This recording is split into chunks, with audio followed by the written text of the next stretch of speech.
A few months ago, in production was spotted a serious problem. Our notification service response time suddenly dropped and looks like this: 2 whole seconds. That's 2 seconds of the user just waiting while the entire system froze because of one slow synchronous network call. That's tight coupling, and it can kill performance in any production system. And this is the fix. Instant response. The system is decoupled using Redis PubSub. Now let's build the code that makes this possible. We start with our publisher. This could be your order service, your payment service, whatever. It has one job: announce that something happened. Look at this. It receives a new order via standard POST request. And this single line is the core of the entire publishing mechanism. Think of it like shouting a message into a specific room or channel. We are sending our order object to the channel defined in our topic bin. Notice what's missing.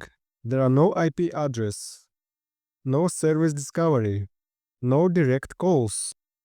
The publisher fires this message and immediately forgets about it. It doesn't know who's listening, and more importantly, it doesn't care. This is the definition of decoupling. Now for the other side, the subscriber. This could be your notification service, an analytics service, anything. This component implements the message listener interface from Spring Data Redis, which requires a single method on message. When a message appears on the channel we subscribe to, this method is automatically invoked. The raw message is delivered here. Our first job is to deserialize the JSON payload back into order DTO. Then we can perform our business logic, in this case simulating sending a notification. This service only responsibility is to listen and react. It has no idea who sent the message. So how do they connect?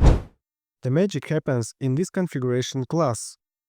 It's plumbing. There are 3 key bins. First, channel topic.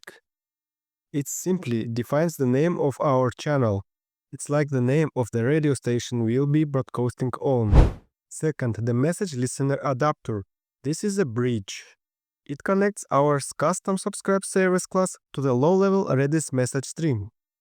It knows how to call the onMessage method when a message arrives.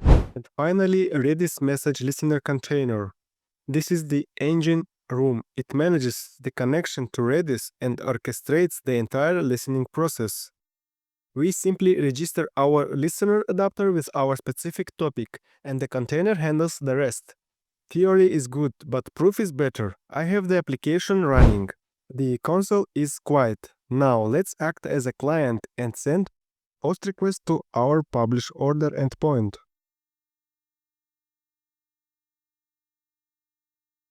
Watch, I hit send. Look at the response time.